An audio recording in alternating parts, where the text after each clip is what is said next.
Most solar batteries don't die because of age. They die because of simple mistakes you're probably making every day. Fact number 1. Deep discharging is the #1 killer of solar batteries. Running your battery below its recommended limit repeatedly permanently reduces its capacity. Many users drain batteries overnight thinking it's fine, but this slowly kills them. Fact number 2. Heat is deadly. Solar batteries degrade faster in hot environments. Every 10 degrees Celsius rise in temperature can almost halve the battery life. Keep batteries cool and ventilated to make them last.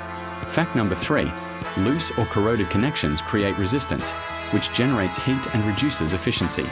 A simple monthly inspection and tightening can prevent most battery failures. Fact number 4. Overcharging or undercharging is silently damaging your battery.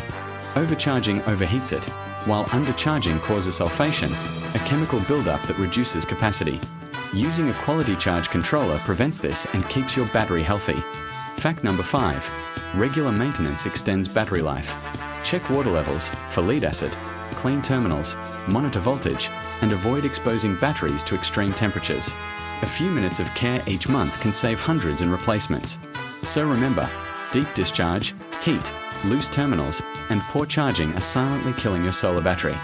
Follow these tips and your battery will last longer than you expect. But this is just the start. Tomorrow, we'll reveal the single mistake most people make that kills all solar system components. Follow to stay ahead.